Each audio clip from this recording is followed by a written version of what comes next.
কি চেহারা হচ্ছে তোর? তোর কি শরীর খারাপ নাকি? নমস্কার, আমি বাহার অফিস কলিগ। অ্যাকচুয়ালি আজকে কাজ করতে করতে বাহা চেম্বারে মাথা ঘুরে পড়ে যায়। তারপরে ওনাকে ডাক্তারের কাছে নিয়ে যাওয়া হয়েছিল। ডাক্তার যা যা করতে বলেছেন তাই তাই করা হয়েছে। ডাক্তারের প্রাথমিক অনুমান যে এটা ভেতরের কোনো স্ট্রেসের জন্য হয়েছে, তবে রিপোর্ট না আসা অবধি ডাক্তার ফাইনালি কিছু বলতে পারবেন না। তাই শুধু গাড়ির ভরসায় আমরা ওনাকে ছেড়ে দিইনি, আমি এগিয়ে দিলাম।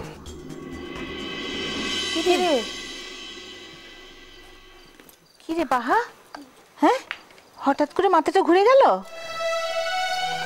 তাই তো বলি, ও খাওয়া দাওয়া গুলো কিছুতেই ঠিক করে না, জানিস তো, সেই জন্যই এরকম একটা কিছু হয়েছে। কি রে বাহা, খুব শরীর খারাপ লাগছে তোর? কি আশ্চর্য বলতো। আচ্ছা আচ্ছা, এই খবরটা আমাদের একবার দেওয়া যায় না?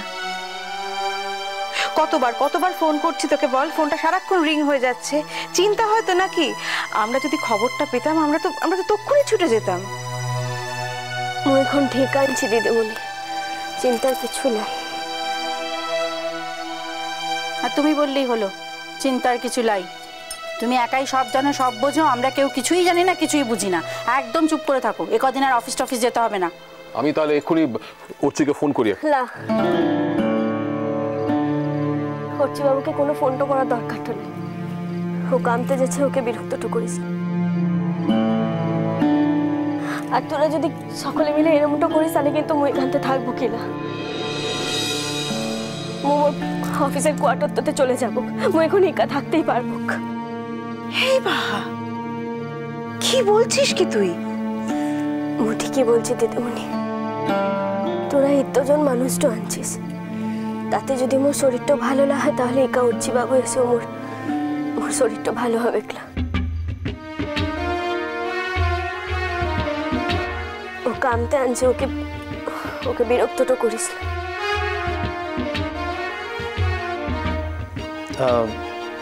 বলছি যে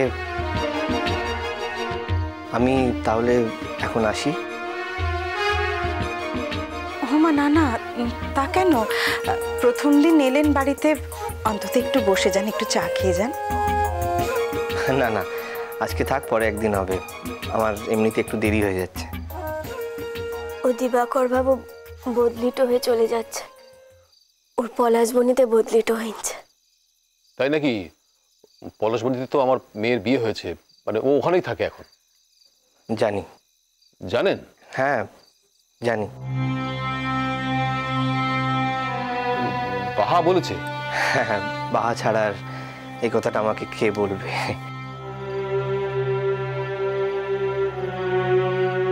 যাই হোক, আমি আসছি, আমাকে অনুমতি দিন। আর বাহা, আপনি প্লিজ সুস্থ হওয়া না অবধি কাজে যাবেন না। আমি বরং রিপোর্টগুলো কালকে নিজেই পাঠিয়ে দেবো। আসছি আমি।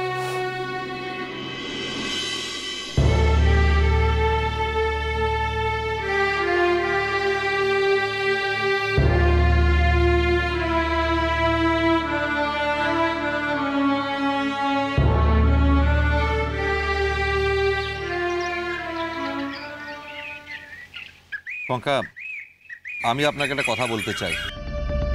বলবা, বাহা কি ফোন করে আসার কথা কিছু বললো? না। তুই ফোন করেছিলি? আমি তো প্রায় রোজই ফোন করেছি, কিন্তু ও তো নিজে থেকে একবারও ফোন করে কিছু জানাবার প্রয়োজন মনে করেনি। আমার মনে হয় ওকে আর বিরক্ত না করে ভালো। মিয়া যে কিনে এমন করলো বুঝলাম লাই। দেখ বাপ, তুই কি বলবি বলছিলি? হ্যাঁ বলছি, কিন্তু কথাটা আমি মুনকে জানাতে চাই না। বুঝলি ধনা, বড় মিয়া তো এখন ঘরটা থেকে বাহারটা হইলাই। মোর মনেটা নিচে কি বলতো, বড় মিয়া না এখন অনেক ভালোটো আনছে।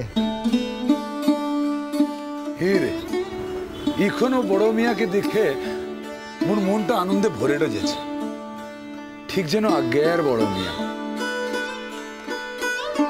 কি মনে লিছে জানিস মঙ্গলু, বড় মিয়ার কোনো অসুখ তো হয় লাই রে। হিরে আসলে কি বলতো, মুদিকের কঙ্কা মাসি যেদিন থেকে মনটো করেছে কি পুজোটা দিবে উয়ার লামতে, সেদিন থেকে উয়ার অসুখটা না আস্তে আস্তে কমতে চলে গেছে।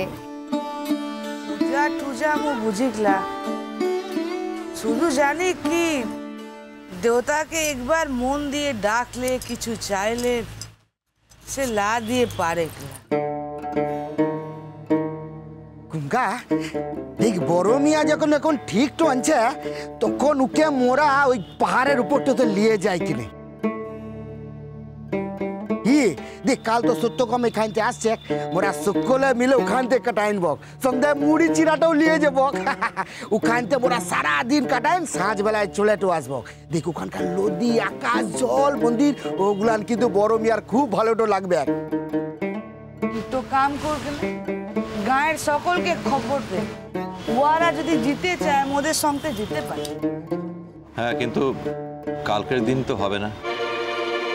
কিনে জামাই বাপ, বড় মিয়া যদি ভালো থাকে তাহলে মোরা কালই যাই কিনে। তোরা ও গাড়িতে টুকটু পরে আসবি, মোরা হেঁটে যাব।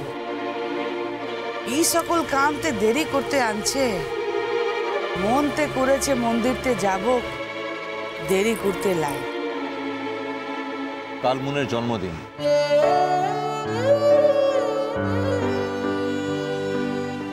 জানি না আগামী বছর জন্মদিনে মুন থাকবে কিনা আমাদের সঙ্গে।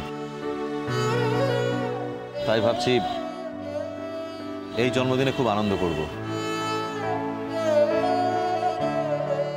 কলকাতায় হলে তো এরকম সুযোগ হতো না, মুন করতে দিত না কিছু।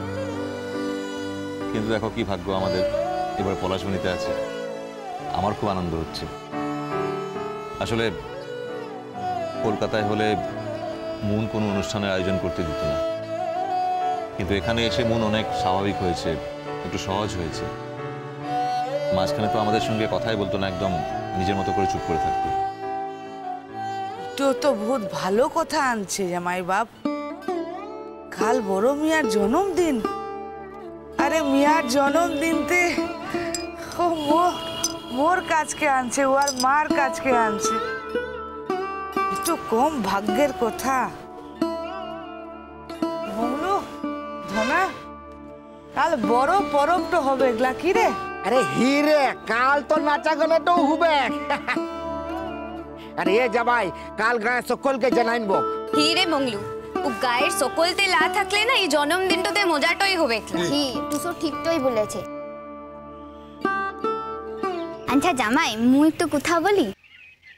তুলা একটু বাহামণিটাকে ফোন তো কর করে ওকে লিয়ে তো আয় কিনে। হিরে জামাই বাপ, ও যদি বাহামণি একবার জানতে তো পারেগলা কে বড় মিয়ার জন্মদিন তো আনছে, দেখি সব কাম তো ফেলে চলে তো আসবে। রে জামাই, তুই যদি বলতে লা চাস, মুরা বলবো বল। সেটা তোমাদের ব্যাপার, তোমরা বলতেই পারো, কিন্তু আমি আর বলবো না। আমি তো এখানে কোনো আনন্দ অনুষ্ঠান করতে আসিনি যে বারবার সাদাসাদি করবো এখানে আসার জন্য। মুন আমার বন্ধু হতে পারে, কিন্তু বাহার তো দিদি। বাহা তো জানে মুনের কি পরিণতি হতে চলেছে। তারপর এসব কেন? মুন তো চাইছিল দুই বোন মিলে পলাশমণিতে আসবে, বাহা আর মুন। আমার তো আসার কথাই ছিল না। বাহা ইনফ্যাক্ট আমাকে জোর করে বললো যে তুই মুনের সঙ্গে যা কিনে। তারপর এখন শেষবেলা ও নিজেই না এসে বিভিন্ন অজুহাত দেখাচ্ছে। এরকম কেন? আমার প্রশ্ন হলো যে এরকম করার মানেটা কি? যখনই জিজ্ঞেস করি মিটিংয়ের দোহাই দেয়, কিন্তু আমি জানি বাহার এখানে না আসার আসল কারণটা কিন্তু মিটিং নয়। মিষ্টি কুটুম মিষ্টি কুটুম মিষ্টি কুটুম।